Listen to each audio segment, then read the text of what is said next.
Olá, eu sou Luan Passos da Silva, eu sou biomédico com habilitações em diagnóstico por imagem, estética, acupuntura e também tenho uma pós-graduação em anatomia pela Universidade de São Paulo. Hoje eu vou fazer uma apresentação para vocês de uma disciplina minha do mestrado, e vou fazer essa apresentação como forma de treinamento mesmo para mim e espero que seja interessante para vocês. Então, hoje eu vou apresentar um tema sobre planos seccionais, fazendo uma comparação entre os humanos e os animais quadrúpedes. Os objetivos da aula, os principais, vão ser comparar aí os planos seccionais dos humanos com os animais quadrúpedes, identificar e diferenciar as posições anatômicas para a gente conseguir fazer essa diferenciação dos planos seccionais, assim como relacionar os termos de localização nos dois grupos. E eu espero que ao final dessa aula vocês consigam bater o olho em uma imagem e saber qual é o plano de secção dessa imagem. Então, começando com os posicionamentos anatômicos. Nos humanos, nós temos esse posicionamento de forma ereta, com os braços estendidos ao longo do corpo, os pés ligeiramente afastados e as palmas das mãos ambas viradas para frente. Já nos animais quadrúpedes, nós temos essa posição anatômica com o animal com os quatro membros estendidos, a cabeça erguida com cerca de 145 graus em relação ao dorso do animal, os olhos e as narinas na direção do horizonte. Aqui nós temos duas imagens para exemplificar essa posição anatômica. Os planos anatômicos nos humanos, eles são determinados da seguinte maneira. Então, conseguimos visualizar aqui um humano dentro de uma caixa, né? Onde a parte da frente e de trás dessa caixa vão corresponder ao plano anterior e posterior desse humano. As partes laterais dessa caixa vão ser representadas pelo plano lateral, direito e esquerdo, e a parte de cima e de baixo sendo representados pelo plano superior e inferior desse humano. A partir dos planos anatômicos desse humano, nós temos os eixos que se formam a partir do centro de um plano ao centro de outro plano. Então, do eixo do plano superior ao plano inferior, nós temos o eixo longitudinal. Do eixo lateral de um lado para o outro, podemos ser chamados, né, de eixo transversal ou eixo lateral, e temos o eixo sagital, que é formado a partir do plano anterior para o plano posterior. E a partir desses planos anatômicos, nós temos os planos seccionais dos humanos, sendo que, ao dividir o corpo humano exatamente na metade, dividindo exatamente metade direita e metade esquerda, nós vamos ter o plano mediano. E a partir do plano mediano, todos os planos paralelos a ele, nós vamos ter o plano sagital. Quando temos o corte dividindo em anterior para posterior, nós temos o plano frontal. E quando dividimos em superior e inferior, nós temos o plano transversal. Já nos animais quadrúpedes, imaginando dentro dessa mesma caixa, porém mais horizontalmente, pela estrutura do animal mesmo e pela posição anatômica, nós vamos ter na parte da frente dessa caixa e na parte de trás o plano cranial e o plano caudal. Na parte superior, na parte de cima e na parte de baixo, vamos ter o plano dorsal, referente ao dorso do animal, e a parte ventral, referente ao ventre desse animal, e os laterais permanecem iguais, lateral, direita e esquerda. Porém, ainda temos uma classificação específica para a região de face desse animal. Quando estamos nos referindo a algo bem na face, literalmente, desse animal, vamos relacionar ao plano rostral ou caudal, quando é mais região de nuca, e plano dorsal, nos referindo à cabeça desse animal, a parte superior, ou plano ventral, quando nos referimos à parte inferior da cabeça do animal. E também, a partir desses planos, nós vamos ter os eixos relacionados, da mesma forma, indo do centro de um plano ao centro de outro. Então, temos o eixo crânio-caudal, quando esse eixo passando do plano cranial para o plano caudal. Temos o eixo látero-lateral, passando de um lado para o outro desse animal, e o eixo dorso-ventral, passando do dorso ao ventre. E a partir desses planos anatômicos, vamos ter os planos seccionais. Então, os planos seccionais nos animais quadrúpedes, nessa imagem está sendo representado em azul, o bloco maior, o plano mediano, que é o plano que divide o animal literalmente ao meio, simetricamente, vamos dizer assim, e todos os planos paralelos a esse plano mediano vão ser chamados de plano sagital. O plano que no humano seria o plano frontal ou o plano coronal, que também pode ser chamado dessa forma, nós vamos ter o plano dorsal, que está sendo representado por essa linha verde. E ele vai cortar um animal em duas partes, né, em dorso ventral. Mas o nome dele é plano dorsal. E temos o plano transversal, que vai dividir o animal em frente e trás, em crânio caudal. Então, temos aqui representado pela coloração amarela, sendo que na região do abdômen esse plano continua na vertical, e na região de membros, tanto pélvicos como torácicos, esse plano ele vai estar horizontalmente. Só essa curiosidade, que nessa região de membros ele altera. Então, se a gente continuasse com a mesma angulação, vamos dizer assim, vertical na região de membros, nós vamos ter outro plano, que seria o plano dorso-ventral. Nos termos de direção, aqui temos uma comparação entre os humanos e quadrúpedes nas terminologias, sendo que nos humanos o que nós nos referimos em superior e inferior, nos quadrúpedes nós vamos nos referir como cranial e caudal. Nos humanos, o que chamamos de anterior e posterior, que é a frente e as costas dessa peça, nos quadrúpedes vamos chamar de ventral ou dorsal. Nos humanos e nos quadrúpedes, nós temos o mesmo termo em relação a medial e lateral, sendo que medial a gente vai estar mais próximo da linha mediana e lateral mais afastada dessa linha mediana. E proximal e distal tem uma pequena diferença em relação aos humanos e quadrúpedes, que nos humanos é sempre relacionado a algum membro, alguma região específica que você está analisando. Então, quando está próximo dessa origem, é proximal, e quando está longe do que você está comunicando para o profissional, é o plano distal. Já nos quadrúpedes, isso é sempre relacionado ao tronco desse animal. Então, quanto mais próximo do tronco, da base desse animal, é proximal, e quanto mais longe do tronco, a gente nos comunicamos como plano distal. A posição anatômica nas imagens, elas são diferentes em humanos e quadrúpedes, justamente por conta da posição anatômica.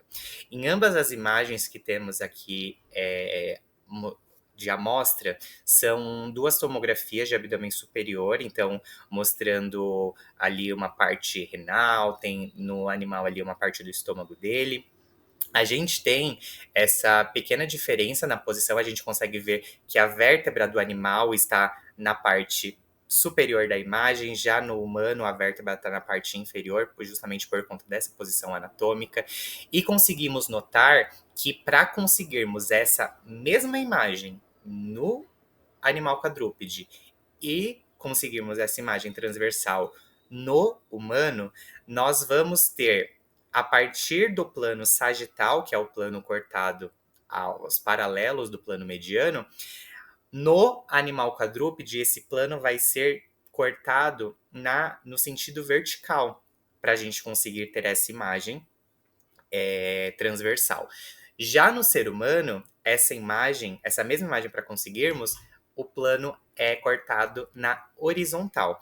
Então, aqui nós temos algo muito importante. É o mesmo plano, porém, uma postura diferente, a interpretação dessa imagem já se torna completamente diferente. Então, é muito importante nós entendermos essa posição anatômica para conseguirmos analisar esse plano de secção. Aqui um outro exemplo, porém em um corte sagital, nós temos os planos paralelos aí ao plano mediano, como já falado anteriormente, e temos aqui 2 exemplos de coluna torácica, um de um animal quadrúpede, de um cão, e uma ressonância também de um ser humano, da mesma região da coluna torácica.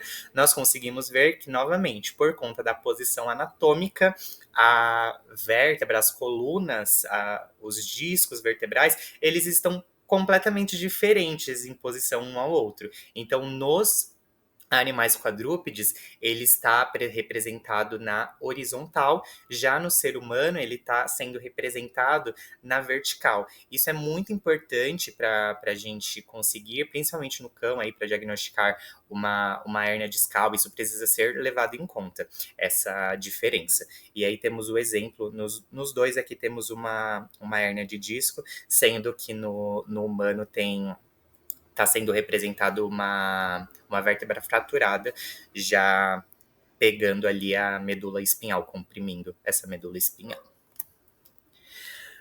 Agora eu vou fazer um exercício rápido com vocês aí que estão assistindo.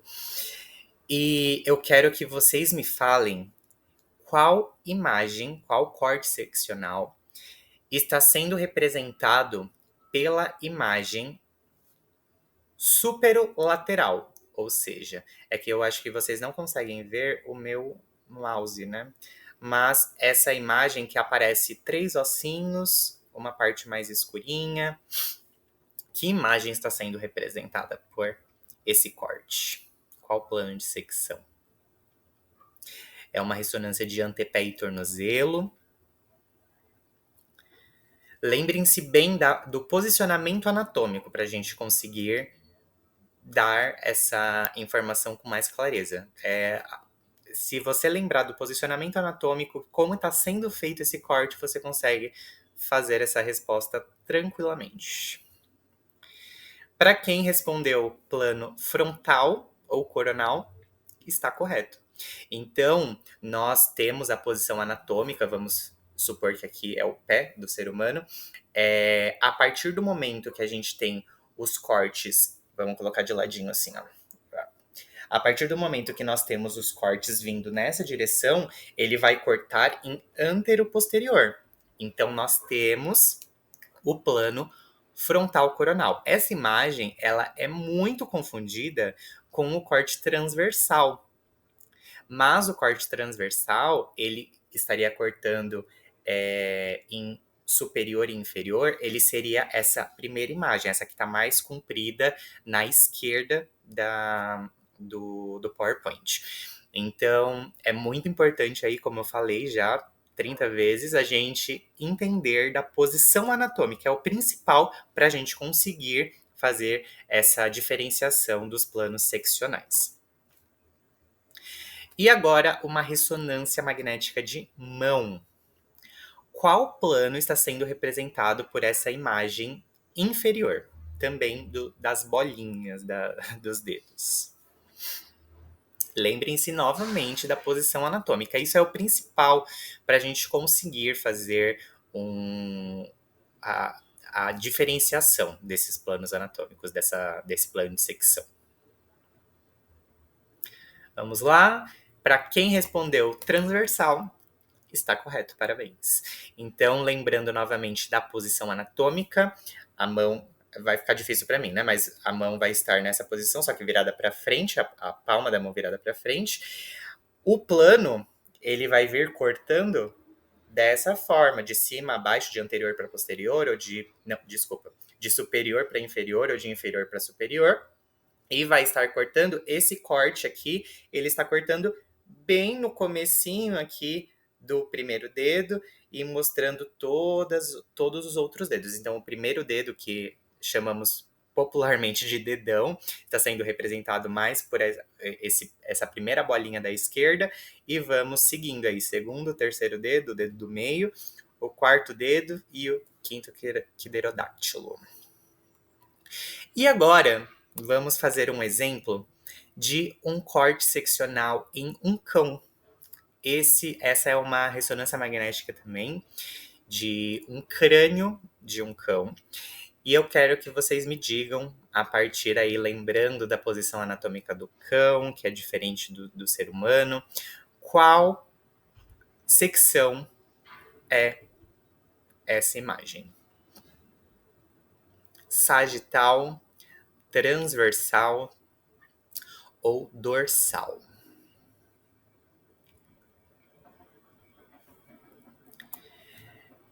E para quem falou transversal, está correto. Então, nessa imagem, nós conseguimos identificar ali um pedaço do encéfalo, do cerebelo desse animal. Conseguimos identificar facilmente que vai começar ali as vértebras da coluna cervical desse animal. Então, a gente tendo essa noção básica, que é o principal, da posição anatômica desse animal, a gente consegue identificar qual o plano de secção que está nas imagens. Eu espero realmente que vocês tenham entendido essa diferença dos planos seccionais, principalmente focado nessa comparação dos humanos com os animais quadrúpedes, que por conta dessa posição anatômica, ela altera a posição, o corte seccional também das imagens em algumas regiões específicas. E eu espero que vocês consigam fazer essa diferenciação, caso vocês precisem mais para frente. Então, concluindo, os planos eles mudam de acordo com a posição anatômica de cada indivíduo, seja ele humano, quadrúpede ou qualquer animal que seja. Depende muito da posição anatômica que ele se encontra para a gente conseguir fornecer e identificar esse plano de secção. Compreender essas diferenças é essencial na prática clínica, principalmente na comunicação entre profissionais. Então, profissionais da cirurgia, profissionais anatômicos, anatomistas, essa informação, detalhamento é muito importante, principalmente quando a gente vai falar de lateral, falar de região medial ou região distal. São coisas básicas, porém muito importantes no diagnóstico de alguma cirurgia, por exemplo. Então é muito importante que nós tenhamos esse conhecimento. Essas foram as referências que eu utilizei tanto para elaboração da aula propriamente dita, como para as imagens que eu coloquei na apresentação. A maioria são de livros de anatomia, já que os livros que apresentam principalmente esse contexto de planos de secção, de posição anatômica, isso não é tão relacionado em artigos científicos, e eu espero muito que essa aula tenha ajudado ou aberto algum brilhinho dentro da cabeça de vocês. E é isso. Muito obrigada e até a próxima.